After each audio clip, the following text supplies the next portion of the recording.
Hello ಮಕ್ಕಳ, ಇದು ತುಂಬ ಸರ್ಚಿಂಗ್ ವೀಡಿಯೋಸಲ್ಲಿ ಒಂದಾಗಿರೋದ್ರಿಂದ ನಾನು ಈ ವಿಡಿಯೋ ಮಾಡಿದ್ದೀನಿ. ಆಮೇಲೆ ನಾನು ಗಾದೆಗಳನ್ನ ತುಂಬ ಈಸಿ ಸೆಂಟೆನ್ಸಲ್ಲಿ ಬರೆದಿರ್ತೀನಿ. ಅದು ಕಲಿಯೋಕ್ಕೂ ಈಸಿ ಆಗುತ್ತೆ, ಬರೆಯೋಕ್ಕೂ ಈಸಿ ಆಗುತ್ತೆ.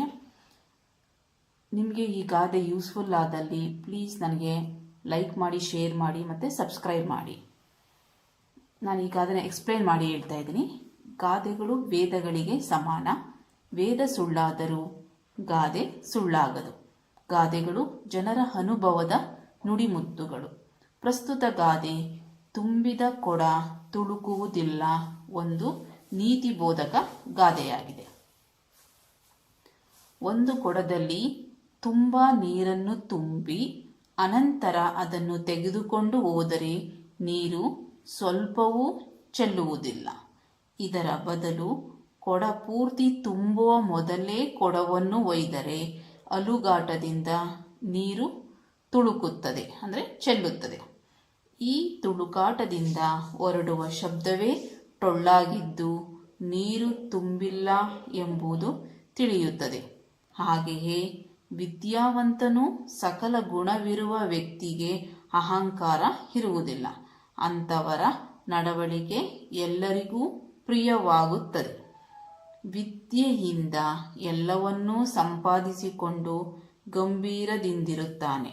ಆದರೆ ಅಲ್ಪ ವಿದ್ಯಾವಂತನಾದವನು ಮಾತ್ರ ತನಗೆ ಎಲ್ಲವೂ ತಿಳಿದಿದೆ ಎಂದು ತೋರಿಸಿಕೊಳ್ಳಲು ಹೋಗಿ ಹೆಚ್ಚು ಹೆಚ್ಚು ಅನವಶ್ಯಕವಾಗಿ ಮಾತಾಡಿ ತನ್ನ ಟೊಳ್ಳುತನವನ್ನು ಪ್ರದರ್ಶಿಸಿಕೊಳ್ಳುತ್ತಾನೆ. ವಿದ್ಯಾವಂತನಲ್ಲಿ ತುಂಬಿದ ಕೊಡದಂತೆ ಪೂರ್ಣತೆ ಇರುತ್ತದೆ ಎನ್ನುವುದು ಈ ಗಾದೆಯ ಅರ್ಥ. ಇದನ್ನೀಗ ನಾನು ಎಕ್ಸ್ಪ್ಲೇನ್ ಮಾಡ್ತೀನಿ. ಇದು ಇಂಟ್ರಡಕ್ಷನ್. ಈ ಗಾದೆಗೆ ತುಂಬಿದ ಕೊಡ ತುಳುಕುವುದಿಲ್ಲ ಅಂದ್ಬಿಟ್ಟು ಬೇರೆ ಯಾವ ಗಾದೆ ಬರಬೇಕಾದ್ರೂ ಇದು ಇಂಟ್ರಡಕ್ಷನ್ಸ್ ಇರುತ್ತೆ. ಇಲ್ಲಿ ನೀವು ಇದನ್ನ ಟಾಪಿಕ್ನ ಚೇಂಜ್ ಮಾಡ್ಕೊಳ್ಬೋದು. ಗಾದೆಗಳು ವೇದಗಳಿಗೆ ಸಮಾನ. ಗಾದೆಗಳು ವೇದಗಳಿಗೆ ಸಮಾನವಾಗಿರುತ್ತೆ. ಒಂದು ಪಕ್ಷ ವೇದ ಸುಳ್ಳಾದರೂ ಗಾದೆ ಸುಳ್ಳಾಗದು. ವೇದಗಳು ಜನರ ಅನುಭವದ ನುಡಿಮುತ್ತುಗಳು. ಅಂದರೆ ಗಾದೆಗಳೇನು? ಜನರ ಅನಾದಿ ಕಾಲದಿಂದ ಜನರು ಅನುಭವಿಸಿದ ಅದು ನುಡಿಮುತ್ತುಗಳು. ಅದು ಯಾವಾಗಲೂ ಸುಳ್ಳಾಗಕ್ಕೆ ಚಾನ್ಸ್ ಇರಲ್ಲ ಅನ್ನೋದು ಈಗ ಇದರ ಅರ್ಥ. ಪ್ರಸ್ತುತ ಗಾದೆ ಅಂದರೆ ಈ ಗಾದೆ ತುಂಬಿದ ಕೊಡ ತುಳುಕುವುದಿಲ್ಲ ಒಂದು ನೀತಿ ಬೋಧಕ ಗಾದೆಯಾಗಿದೆ. ಇದು ನೀತಿ ಹೇಳುವಂತಹ ಗಾದೆಯಾಗಿದೆ. ಒಂದು ಕೊಡದಲ್ಲಿ ತುಂಬ ನೀರನ್ನು ತುಂಬಿ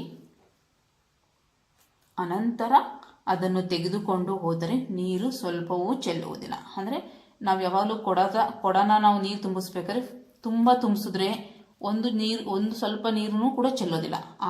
ಇದರ ಬದಲು ಕೊಡ ಪೂರ್ತಿ ತುಂಬುವ ಮೊದಲೇ ಕೊಡವನ್ನು ಒಯ್ದರೆ, ಅಂದರೆ ನೀರು ಫುಲ್ ತುಂಬಿಸ್ದೆ ಅರ್ಧಂಬರ್ಧ ನಾವು ತಗೊಂಡು ಹೋದ್ರೆ ಏನಾಗುತ್ತೆ? ಅಲುಗಾಟದಿಂದ ನೀರು ತುಳುಕುತ್ತದೆ ಅಥವಾ ಚೆಲ್ಲುತ್ತದೆ. ಆ ತುಳುಕಾಟದಿಂದ ಹೊರಡುವ ಶಬ್ದವೇ ಟೊಳ್ಳಾಗಿದ್ದು ನೀರು ತುಂಬಿಲ್ಲ ಎಂಬುದು ತಿಳಿಯುತ್ತದೆ. ಅಂದರೆ ತುಂಬಿದ ಕೊಡ ಯಾವಾಗಲೂ ತುಳ್ಕೋದಿಲ್ಲ ಅನ್ನೋದಂದ್ರೆ ನೀರು ತುಂಬಿದ್ರೆ ಅದು ತುಳ್ಕೋದಿಲ್ಲ. ಇದನ್ನು ನಾವು ಇಲ್ಲಿ ವಿದ್ಯಾವಂತನಿಗೆ ಹೋಲಿಸಿದ್ದಾರೆ. ಇಲ್ಲಿ ಅರ್ಧಂಬರ್ಧ ಕೊಡ ತುಂಬಿರೋದನ್ನ ಇಲ್ಲಿ ಆದರೆ ಅಲ್ಪ ವಿದ್ಯಾವಂತನಿಗೆ ಇಲ್ಲಿ ಹೋಲಿಕೆ ಮಾಡಿ ಹೇಳಿದ್ದಾರೆ. ಅಂದರೆ ತುಂಬಿದ ಕೊಡ ತುಳುಕೋದು ಇಲ್ಲಿ ಏನಾಗಿದೆ? ವಿದ್ಯಾವಂತನಿಗೆ ಹೋಲಿಸಿದ್ದಾರೆ. ಅಂದರೆ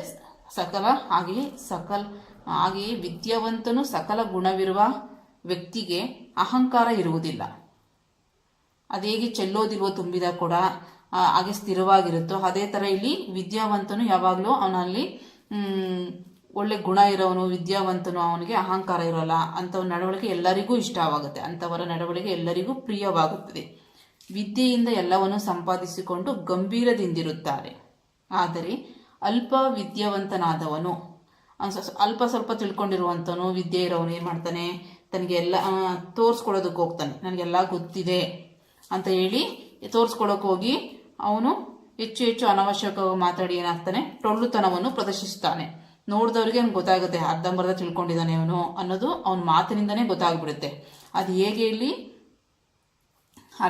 ಪೂರ್ತಿ ತುಂಬದ ಕೊಡದ ನಾವು ಹೇಗೆ ಒಯ್ದರೆ ಏನಾಗುತ್ತೆ?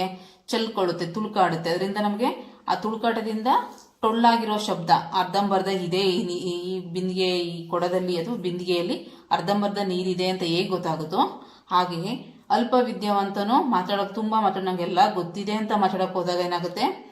ಇತರರಿಗೆ ಗೊತ್ತಾಗುತ್ತೆ. ಅದು ಇವನಿಗೆ ಅರ್ಧಂಬರ್ಧ ತಿಳ್ಕೊಂಡಿದ್ದಾನೆ ಅನ್ನೋದು ಅವನ ಮಾತಿನಲ್ಲೇ ನಮ್ಗೆ ಗೊತ್ತಾಗ್ಬಿಡುತ್ತೆ. ಆದ್ದರಿಂದ ಇಲ್ಲಿ ಪೂರ್ತಿ ಕೊಡವನ್ನು ವಿದ್ಯಾವಂತನಿಗೆ ಮತ್ತು